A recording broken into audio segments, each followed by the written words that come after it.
ऐसे प्रथम 40 धन पूर्णांकों का योग ज्ञात करना है जो 6 से विभाज्य हो। तो मैं पहले लिखूंगा 6 से विभाज्य प्रथम 40 धन पूर्णांक। मैं 1 से शुरू करके अनंत तक जाऊं और मुझे 40 धन पूर्णांक ऐसे चाहिए जो 6 से विभाज्य हो। तो पहला धन पूर्णांक होगा वो हमारा होगा 6। सेकंड होगा वो होगा 12, 18, 24। इस प्रकार से 6 से जो विभाज्य है वो धन पूर्णांक बढ़ते रहेंगे। कैसे? जो प्रथम पद ए वो तो 6 से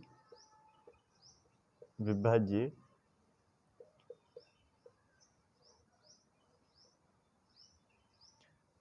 ए आ गया 6, A2 आ गया 12, A3 आ गया 18। इन सब में यदि अपन डी ज्ञात करेंगे A2 माइनस A1 तो 12 माइनस 6 बराबर 6। इधर भी डी ज्ञात करेंगे A3 माइनस A2 18 माइनस 12 बराबर 6। इस प्रकार जब भी अपन डी ज्ञात करेंगे सब में डी का मान बराबर आ रहा है, इसका मतलब ये एक समांतर श्रेणी है। 24 माइनस 18 बराबर 6।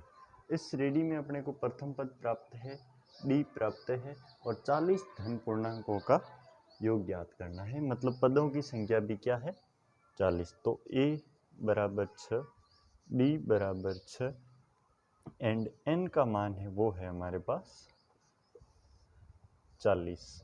ये तीन मान प्राप्त है और हमारे को 40 धन पूर्णांकों का योग ज्ञात करना है। सूत्र लगेगा एस एन बराबर एन बटा 2 2a प्लस एन माइनस 1 गुणा डी। एन का मान 40 बट्टा 2, 2a का मान 6 प्लस 40 माइनस 1 गुणा 6। 40 में 2 का भाग 20 बार, 6 दूनी 12, 40 में से 1 गया 39 गुणा 6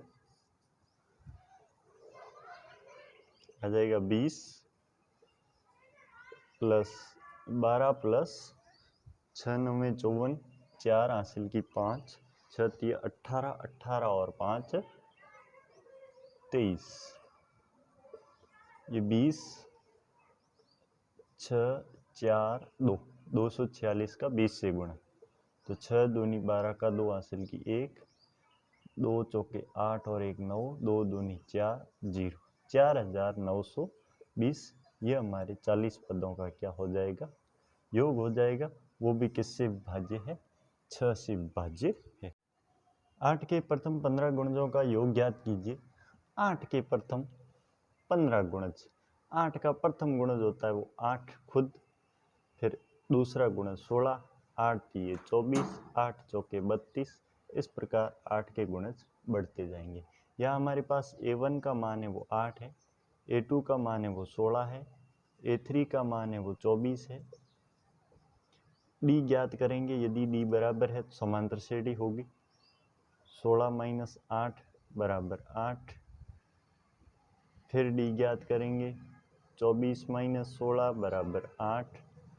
फिर डी ज्ञात करेंगे 32 माइनस 24 बराबर 8। अतः ये एक समांतर श्रेणी है।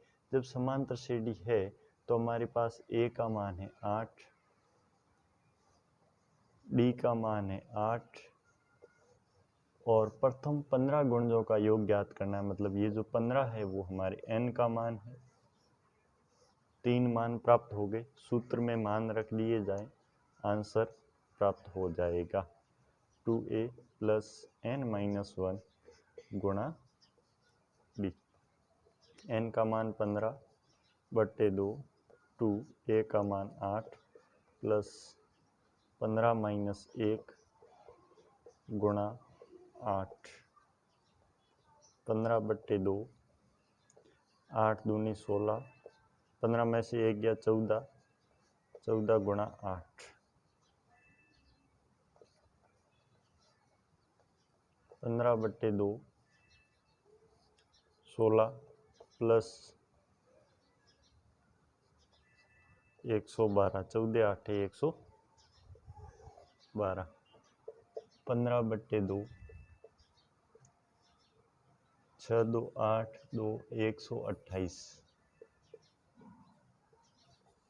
16 प्लस 112 हो गए 128 128 कट हो गए 64 बार 15 गुणा 64 15 चौके 60 का 0 हासिल की 6 15 छक्के 90 90 और 6 96 960 ये हमारे 15 पदों का योग हो जाएगा। 0 और 50 के बीच विषम संख्याओं का योग ज्ञात करना है। विषम संख्याएं देखो 0 से 50 तक मैं गिनती लिखना शुरू करूँ 0 1 2 3 4 5 6 7 8 9 10 11 12 इस प्रकार मैं गिनती लिखता जाऊं। उसमें भी अपने को कहाँ तक लिखनी है 50 तक, मतलब 50 अपना लास्ट है। इस 50 के बाद में कोई विषम संख्या साथ में ऐड नहीं करनी है। 0 से 50 के बीच विषम संख्या 1 3 5 7 9 11 इसके बाद 13 मतलब विषम संख्याएं होगी वो होगी 1 3 5 7 9 11। यहाँ देखो डी का मान ज्ञात करते हैं, क्या बराबर आ रहा A2 माइनस A1 3 माइनस 1 बराबर 2। फिर डी ज्ञात करूँगा A3 माइनस A2 5 माइनस 3 बराबर 2। फिर डी ज्ञात कर रहा हूँ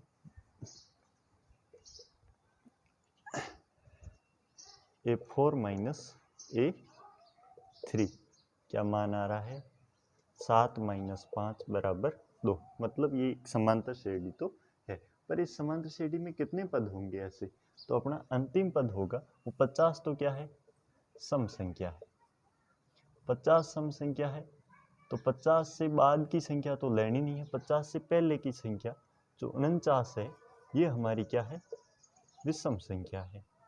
जब 49 हमारी विषम संख्या है 49 मेरा क्या होगा अंतिम पद होगा।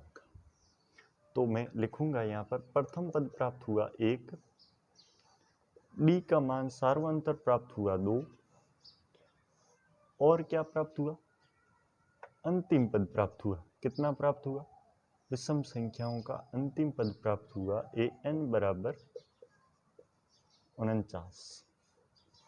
इनकी सहायता से मैं n का मान ज्ञात करूंगा कि ये पद है कितने, फिर योग ज्ञात करेंगे। तो n का मान ज्ञात करने के लिए an बराबर a प्लस n माइनस 1 गुणा d। an का मान 49 बराबर 1 प्लस n ज्ञात करना है और d का मान 2। 49 माइनस 1 बराबर n माइनस 1 गुणा 2, ये हो गए 48। 2 इधर आ जाएंगे भाग में n माइनस 1। 48 में भाग गया 2 का 24 दूनी 48, 1 इधर आ जाएगा जुड़ जाएगा बराबर n। मतलब n का मान आएगा हमारे पास वो आएगा 25। 24 और 1 25, ये हो गया n का मान। n का मान हमारे पास है तो हम ज्ञात करेंगे Sn बराबर n/2 a प्लस l, क्योंकि यहाँ पर मेरे को अंतिम पद ज्ञात है इसलिए ये सूत्र लगा दिया। n का मान 25, 25/2, a का मान 1, 25/2 49 और 1 50। 50 में 2 का भाग 25 बार, 25 × 25 आंसर हमारा जो 25 पदों का योग है वो हो जाएगा 625।